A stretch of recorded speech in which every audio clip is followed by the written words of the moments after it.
우리 앞뒤 옆사람과 이렇게 인사해 보겠습니다. 주님의 고난을 기억합시다. 시작. 주님의 고난을 기억합시다. 아멘. 다시 한번 시작. 주님의 고난을 기억합시다. 아멘. 오늘은 종료주일입니다.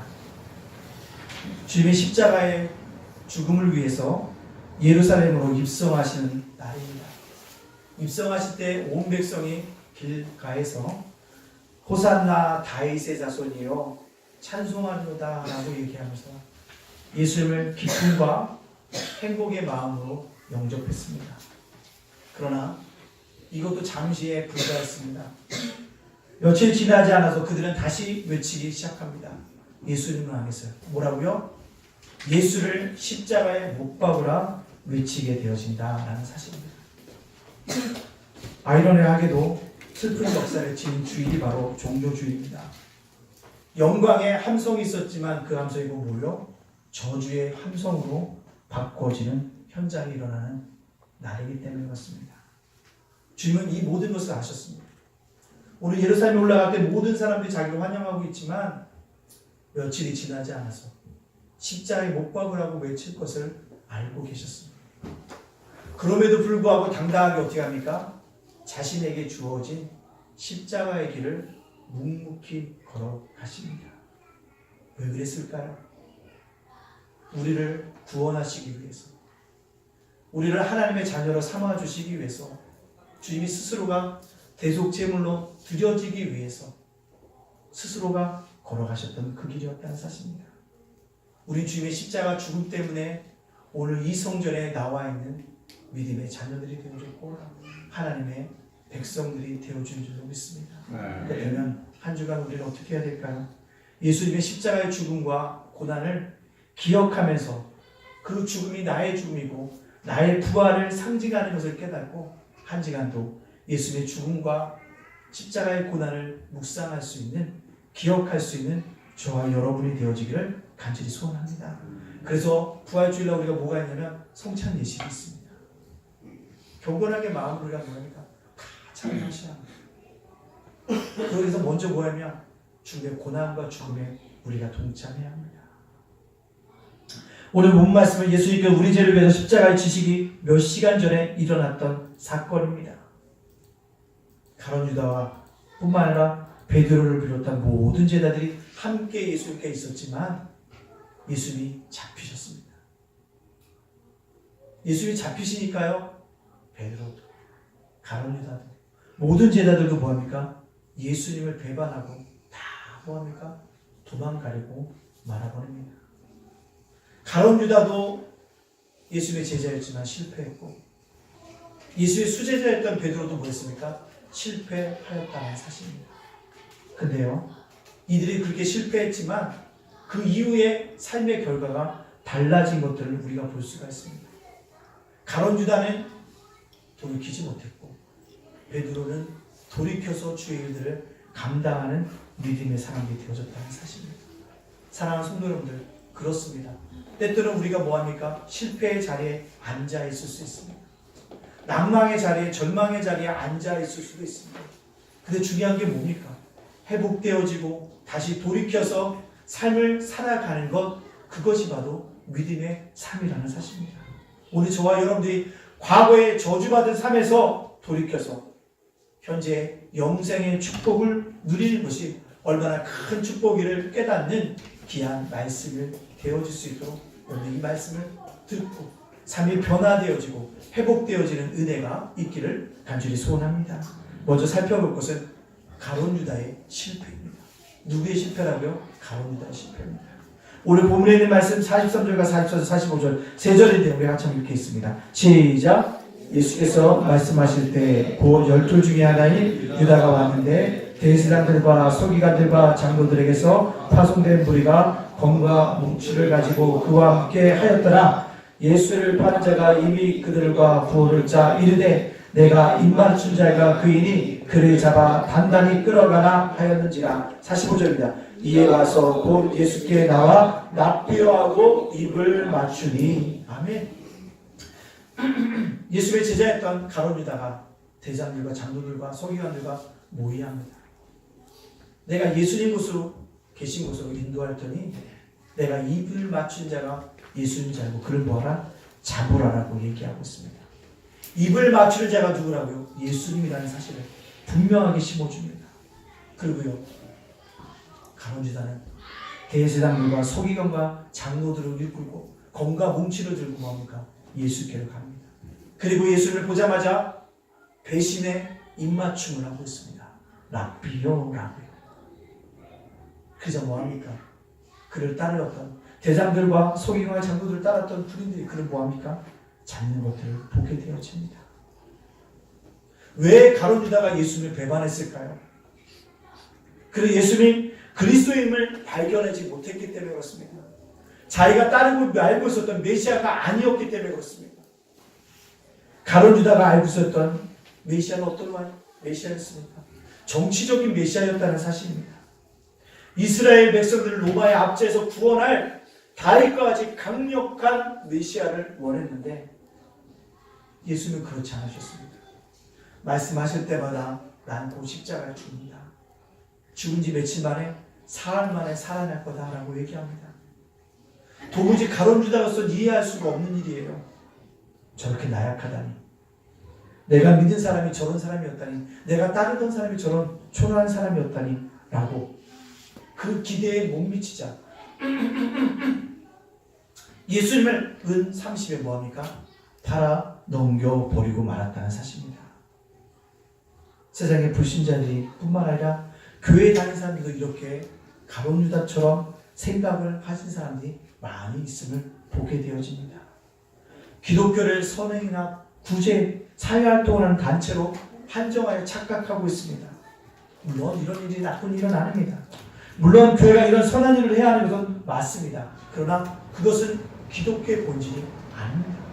기독교의 본질이 무엇입니까? 예수를 전해서 예수의 생명을 소유케 함으로 말미암아 영생에 이르게 하는 것이 교회의 본질입니다. 그를 통해서 뭐?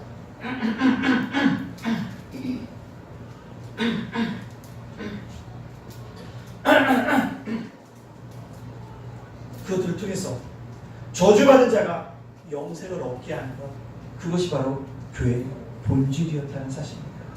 사랑하는 성도님들, 우리가 주님을 믿을 때도 주님을 바로 알고 믿을 때 우리가 실패의 자리에 서지 않습니다. 주님 우리에게 모든 선한 것을 베풀어 주시는 분이지만 하나님 때에 우리에게 베풀어 주십니다. 때때로요, 하나님 우리에게 모든 것 선한 것을 베풀어 주시지만 때때로 뭐합니까? 우리의 욕구대로, 욕망대로 하지 않으시고 뭐하십니까?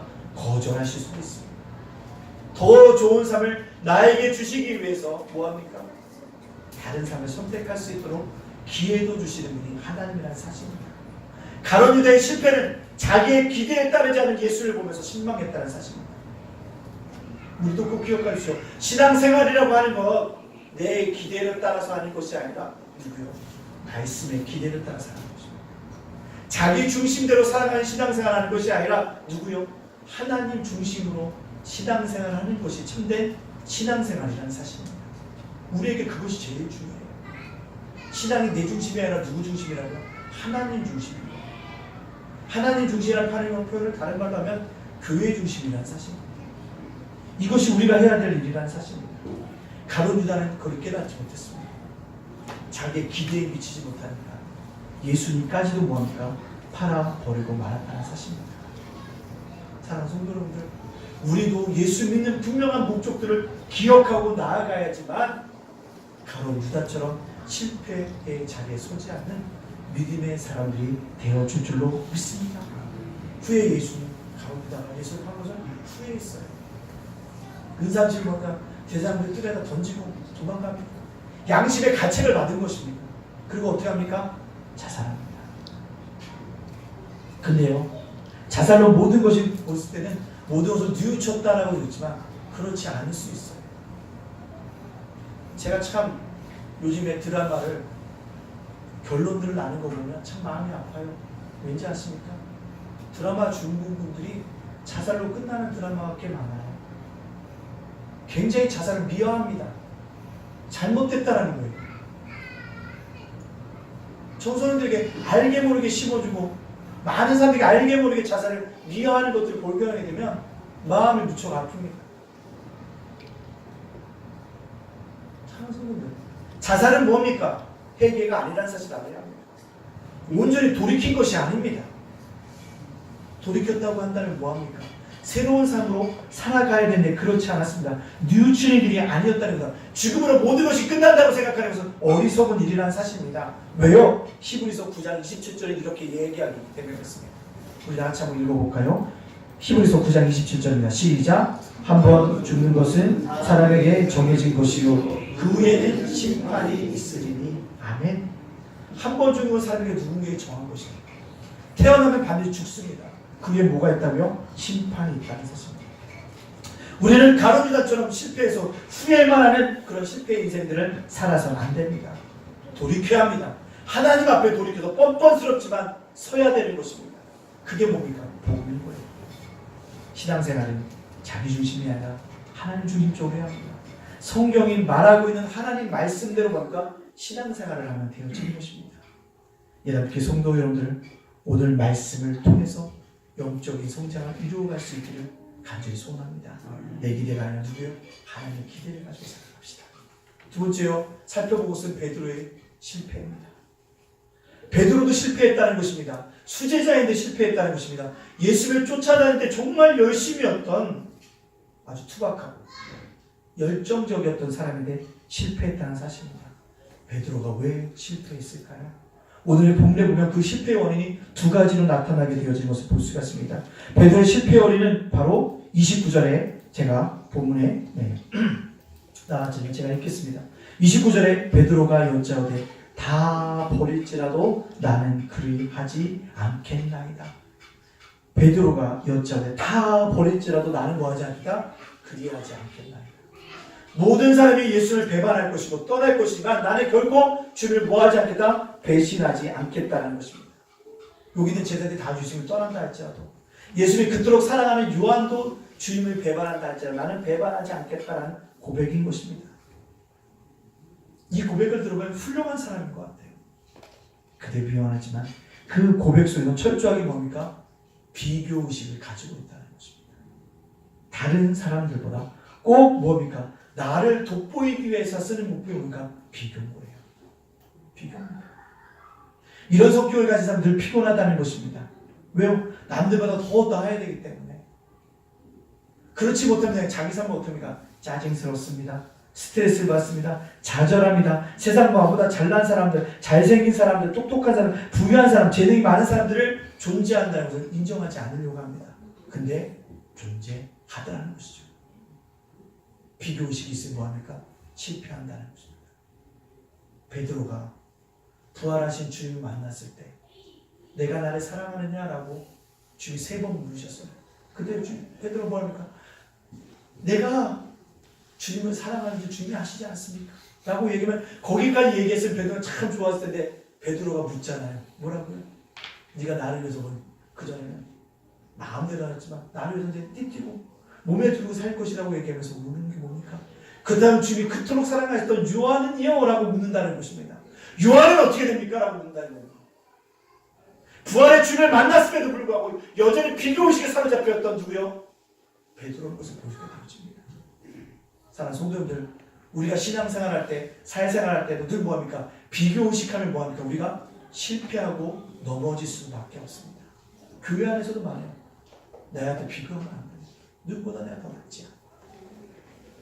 그러면 뭐 할 수밖에 없어요? 넘어질 수밖에 없다는 것입니다.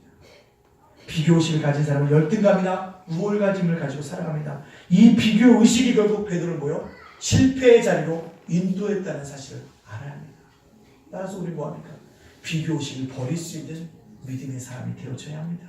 두 번째요, 베드로의 실패의 원인이 무엇입니까? 그것은요, 소극적인 신앙생활에 있었다는 사실입니다. 54절 말씀에 이렇게 얘기하고 있습니다. 54절 한번 띄워주시겠습니까? 같이 읽겠습니다. 시작. 베드로가 예수를 멀찍이 따라 대제사장들의 집 안에까지 들어가서 아랫사람들과 함께 앉아 불을 쬐더라. 아멘. 잡혀가신 예수를 멀찍이 쫓아가는 제자가 있었습니다. 그 제자는 누굽니까? 베드로. 그는 도망쳤다가 다시 멀찍이 거리를 두고 예수님이 잡혀가는 모든 것을 뒤따라가기 시작했습니다. 그러고는 대제사장의 집들 안까지 들어가서 예수님이 어떻게 되었는지 뭐합니까? 지켜보고 있다는 것입니다. 그때 뭐합니까? 거기서 여종을 만나고 당신도 그 두담이라는 말을 듣고 곁에 있는 사람들이 다 예수와 함께 했던 자라고 지적할 때 뭐합니까? 예수를 부인하게 되어진다는 사실입니다. 예수님과 함께 앉았던 사람들도 또 부인하게 되어진다는 것입니다. 왜 베드로가 이렇게 실패할 자리밖에 없었냐? 죽음의 순간이라도 적극적으로 신앙생활을 했어야 되는데 뭐요? 소극적으로 신앙생활하면 결국 뭐 할 수밖에 없습니까? 실패할 수밖에 없다는 것입니다. 따라서 교회에서 신앙생활 하려고 하면요, 예배의 자리서부터 달라져야 합니다. 뭐요? 앞에서부터 앉는 것입니다. 이왕이면요, 적극적으로 뭐합니까? 신앙생활을 해야 되는 것입니다. 우리 일부 예배드리면서 청소년들에게 그 얘기를 했습니다. 엘리야가 3군데나 선지학교를 세웠어요. 근데 그 선지학교에는 모든 선지자들이 다 누가 합니까? 곧 엘리야가 승천할 것을 다 압니다. 근데 뭐라고 얘기합니까? 엘리야가 승천하면 어떡하지? 어떡하지? 하고만 있어요. 그때 그 중에 선지자 학교 중에 한 사람 누구요? 엘리사만. 나는 내 스승을 끝까지 쫓아가야겠다. 그래서 그가 얻고자 하는 걸 내가 얻어야겠다. 뭐 하는 거예요? 끝까지 엘리야를 쫓아갑니다. 그때 내가 야, 불말과 불수레가 나오면 너 그것을 화상 입을 수 있으면 멀리 떨어져. 아닙니다. 나는 스승님과 함께 가겠습니다. 야, 요단을 보는 거 힘들어. 너 혼자 돌아가. 아닙니다. 저 요단을 스승님과 함께 가겠습니다. 하도 많이 쫓아오니까 뭐합니까? 엘리야가 야, 내가 너 소원 하나 들어줄게. 뭘 들어줄까? 하니까 뭐라고 합니까? 당신이 가졌던 능력을 갑절이나 되게 뭐 하여 주소? 주옵소서라고 고백하지 않습니까? 그래서 뭐합니까? 엘리야가 이 땅에서 베풀었던 기적보다도 엘리사가요, 배나 뭐합니까? 기적을 행하는 믿음의 선지자가 되지 않습니까? 그가 뭡니까? 적극적인 신앙생활입니다. 우리도요, 적극적으로 신앙생활하지 않게 되어지 뭐합니까? 넘어질 수밖에 없다는 것입니다. 꼭 기억하십시오. 꼭 기억하고 우리는 적극적으로 나설 수밖에 없다는 것입니다. 유배제가 굉장히 충격을 받았던 사건이 있었어요. 교회 내에서 참 아름다운 가정이에요. 인고 부부예요. 모든 사람이 야, 저 가정 돼야 돼, 저 가정 닮아가야 돼 라고 얘기했는데 들려오는 소식이 뭐였던지 아세요? 이혼했대요. 깜짝 놀랐어요. 아니, 교회에서 볼 때는 그렇게 멋있고 아름답고 서로 잘 챙겨주고 보살펴 주는 것 같은데 그런데 너무 마음이 아팠어요. 근데 그 후에 들려주는 내용들을 보니까 교회 옷만 포장을 한 거예요. 그 과정을 보니까 뭐 하는 거예요?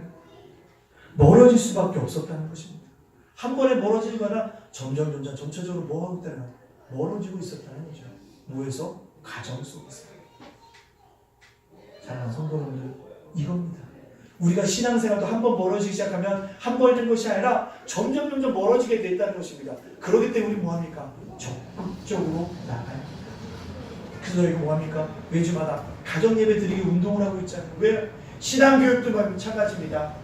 아이들에게 이 기회를 놓치면 신앙교육할 수 없다는 생각을 했고, 가정예배를 드려서 보니까 아이들에게 자녀를 신앙을 훈련하는 것입니다. 통계에 보면요, 우리나라 30, 40대가 교회에 출석하는 사람들 보니까요, 무려 78%가 초중고 때 뭐였다? 교회에 발을 다녀봤던 사람들이 결혼해서도 뭐였더라? 신앙생활을 한다라는 통계가 나왔어요. 그만큼 뭐다? 자녀의 신앙 교육을 시킬 때 자녀가 뭘 떠나지 않는다? 신앙을 떠나지 않는다는 것입니다. 그럴 때 뭐합니까? 끊임없이 자녀들에게 권면해야 돼요. 교회 나가. 귀찮다고요? 아니요, 끊임없이 얘기합니다.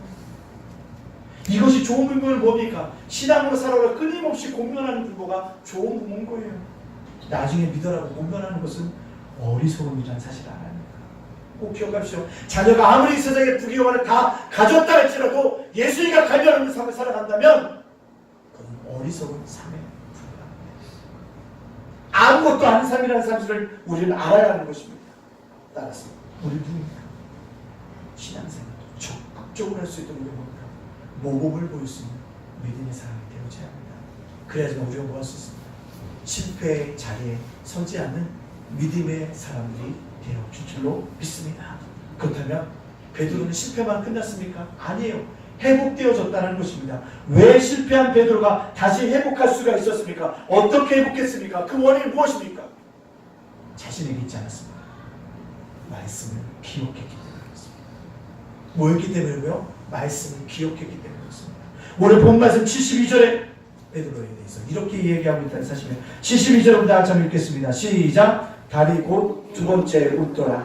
이에 베드로가 예수께서 자기에게 하신 말씀 곧 닭이 두 번 울기 전에 내가 세 번 나를 부인하리라 하심이 기억되어 그 일을 생각하고 울었더라. 아멘. 무엇입니까? 다 울기 전에 네가 나를 부인하는 말씀, 그 말씀이 뭐였다? 기억돼요. 예수께서 자기에게 하신 말씀이 보여서 기억돼요. 그렇습니다. 말씀을 붙들고 살아갈 때 뭐합니까? 회복되어진다는 사실입니다. 이것이 놀라운 일인 거예요. 회복되어진다. 말씀 붙잡아요. 제가 아는 어떤 남성이 있습니다. 이 아버지가요, 큰아들이 교회를 너무 나오게 하고 싶어서 아들에게 얘기했습니다. 큰아들에게, 아들아, 한 달간만 열심히 교회 나오면 내가 네 소를 하나 들어준다. 이 큰아들이요, 열심히 교회 한 달간 열심히 나왔어요. 나오니까 아버지가 요구합니다. 한 달간 제가 열심히 교회 다녔으니까 아버지, 저희 큰 선물을 주세요. 뭘 사줄까? 오토바이를 사주세요. 그래서 그 당시에 고등학생인 그 아들에게도 불구하고 그 아버지가 아들을 너무 사랑해서 교회 나오면 어떻겠어? 몇 천만 원짜리 오토바이를 사줬어요. 제가요, 주일 예배를 모두 마치고 잠을 자는데 벨이 계속 울려요. 알람인가? 알람이 아니에요. 받았어요. 그 아버지 목소리가 울면서 전하는 거예요. 목사님, 예, 제 아들이 오토바이 사고로 지금 숨을 거뒀습니다. 예? 한도병원으로 와주세요. 그 전화 받고 저는 갔습니다. 장례 치르고 그 아버지가 회복이 안 돼요. 원망의 마음이 있어요. 받아들이지 못하면, 목사님, 제가 얼마나 교회 열심히 섬겼는지 아시죠? 알죠. 제가 우리 교회 11조 1등입니다. 아시죠? 알죠. 근데 나의 가정에 어떻게 이런 일이 있습니까? 나에게 어떤 이런 일이 일어납니까? 끊임없이 물어요. 담론하고 답해주고 성경책에서 같이 고민하고 요배 고난을 함께 나누고 끊임없이 했습니다. 그리고 월요일마다 여러분에게 문자 주는 것처럼 끊임없이 문자를 줬어요. 이번 주에 그 아버지가 저를 찾아왔습니다. 집사님, 그 손을 잡았어요. 어떻게 했더니, 목사님, 제가 요즘에는 많이 회복됐습니다. 아, 그래요? 잘 됐네요. 무엇 때문에 이렇게 회복됐습니까? 그러니까 목사님이 보내주신 말씀 한 구절 한 구절이 저에게 얼마나 큰 힘이 되는지 모릅니다.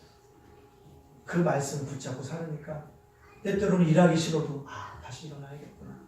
교회 가기 싫어도 다시 교회 가야겠구나 생각하게 되어졌다고 하면서 두 손을 잡고 엉엉 울다 가셨어요. 제 눈물에서 눈물이 가득합니다. 그 어려운 가운데 다시 교회를 다니게 하고 다시 신앙으로 회복할 수 있는 게 무엇입니까? 말씀이 기억되어졌다는 것입니다. 신비에 새겨진 말씀이 그를 다시 한번 뭐합니까? 회복시켜주는 은혜가 있다는 사실입니다. 따라서 여러분들이 교회 올 때 말씀을 늘 뭐합니까? 받아들이고 그 말씀 붙잡습니다. 강단에서 흘러나오는 말씀, 무료 없겠죠? 라는 것이 아니라, 그래, 강단의 말씀 언젠가 붙잡고 살면 나의 뭐가 영육이 유익이 되겠지. 내 영혼에 유익이 되겠지. 그럼 뭡니까? 내가 범사에 잘 되지고 강건해지는 복이 있겠지라고 붙잡을 때 역사가 일어난다는 사실입니다. 오늘 이것입니다. 따라서 우리 마음에 뭐가 되냐? 말씀을 붙잡을 때 날마다 회복될 수 있습니다. 누구나 실패할 수 있고, 누구나 넘어질 수 있고, 누구나 난망할 수 있고, 절망할 수 있습니다. 아파서 때때로 주님을 향해서 욕할 수도 있습니다. 그러나 다시 회복될 수 있습니다. 뭐요? 말씀이 신비에 새겨져 있다면 회복되어질 수 있다는 것입니다.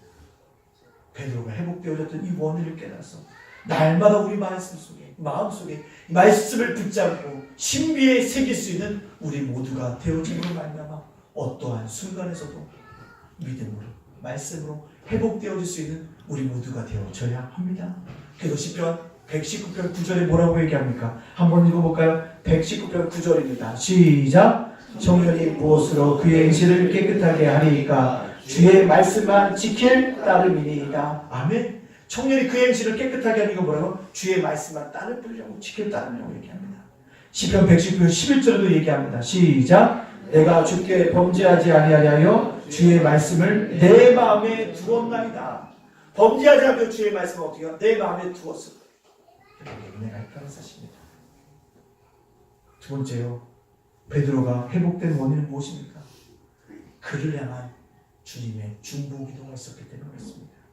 누가복음 22장 31절과 32절에 이 사건이 일어나기 전에 주님께서 베드로에게 하신 말씀입니다. 같이 읽겠습니다. 시작! 시몬아 시몬아 보라 사탄이 너를 밀가부를 뜻하려고 요구하였으나 그러나 내가 너를 위하여 내 믿음이 떨어지지 않기를 기도하였노니 너는 돌이킨 후에 내 형제를 굳게 하라. 아멘.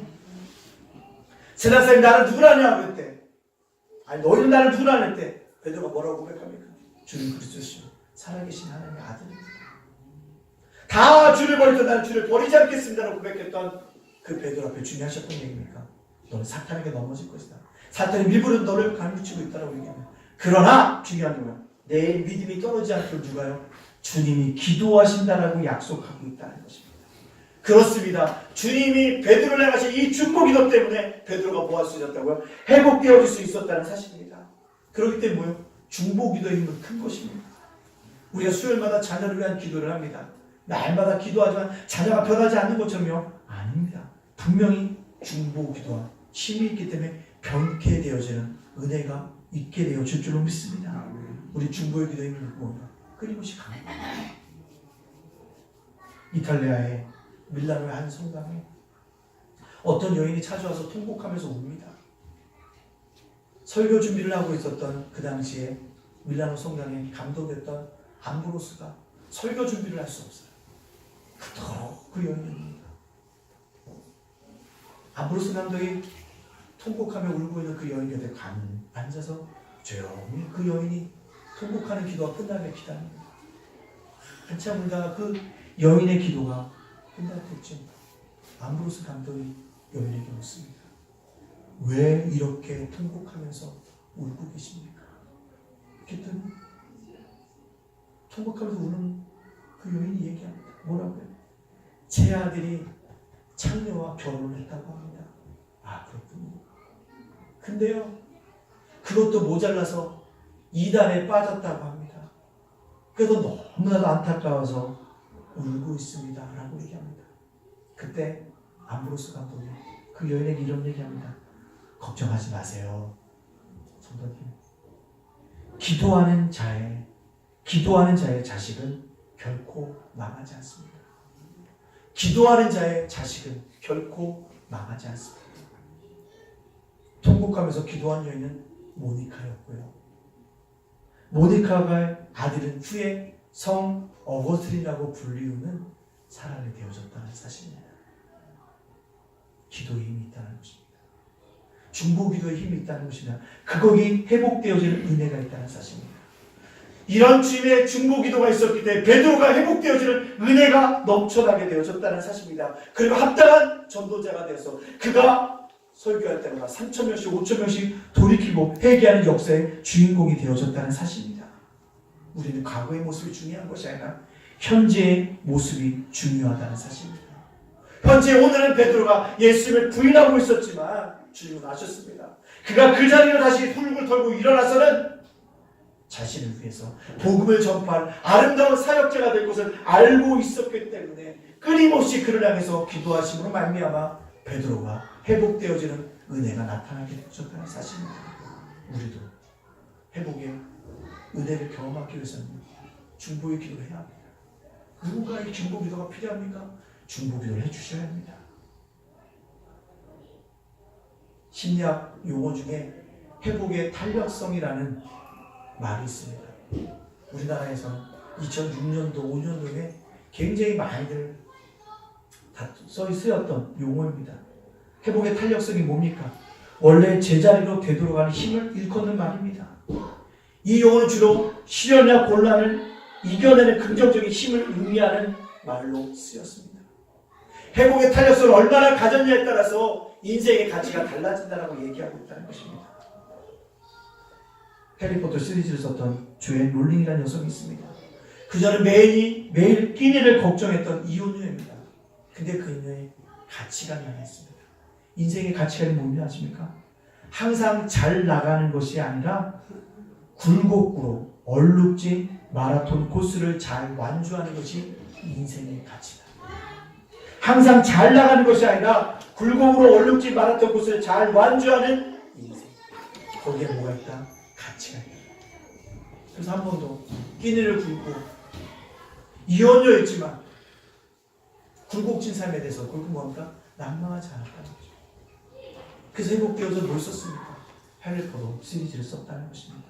그렇습니다. 우리는 누구나 실패할 수 있습니다. 중요한 것은 회복하는 것입니다. 믿음을 가진 그리스도인들은 회복의 탄력성들을 가지고 일어나야 하는 것입니다. 왜요? 나와 함께 하시는 하나님이 전능하신 하나님이기 때문에 그렇습니다. 불가능을 가능케 하시는 하나님이기 때문에 그렇습니다. 길이 없어도 길을 내시는 기적의 하나님이시기 때문에 그렇습니다. 먹을 것이 없다라고 했을 때도 일용할 양식인 만나 매출하고 먹이시는 하나님이시기 때문에 그렇습니다. 식물의 인생이 갈지라도 단물의 인생으로 바꿔주시는 하나님이시기 때문에 그렇습니다. 오늘 이 하나님과 함께함으로 말미암아 우리가 때로는 실패의 자리, 절망의 자리, 낭망의 자리에 있을지라도 다시 한번 회복되어서 오직 하나님께 영광을 돌리는 믿음의 사람들이 다 되어지시기를 주님의 이름으로 축복합니다. 아멘. 이 시간 우리 함께 기도하겠습니다. 주신 말씀을 기억합니다. 주님, 우리가 때때로 실패의 자리에 있고 낭망의 자리에 있고 절망의 자리지만 회복의 은혜가 있기를 원합니다라고 기도하여 주시면 말씀을 붙잡을 때 또 오늘 주님께 주셨던 말씀처럼 주님의 기도가 있습니다.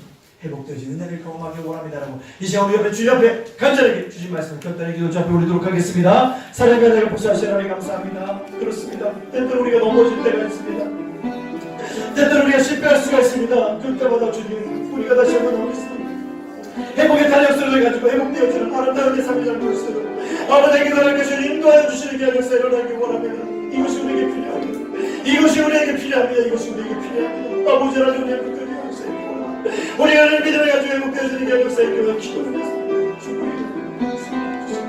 말씀을 심리에 붙잡아 회복되어지는 게 역사에 일어나기 원합니다. 아버지 우리의 심력사에 아버지 가난의 실패처럼 내가 기대에 미치지 못했다고 주저하는 삶이 아니라 다시 한번 돌이켜서 뻔뻔스럽지 않도록 주 앞에 설 수 있는 귀한 믿음을 가지고 들어갔으니 우리 모든 사람들 되었고 우리 하나님께서 나를 수 있도록 넘치는 것이 인도해주시는 게 역사에 있기를 원합니다. 다시 주여 내가 회복을 알기를 원합니다. 내가 부족한 점이 시간이 잠깐 건됐습니까?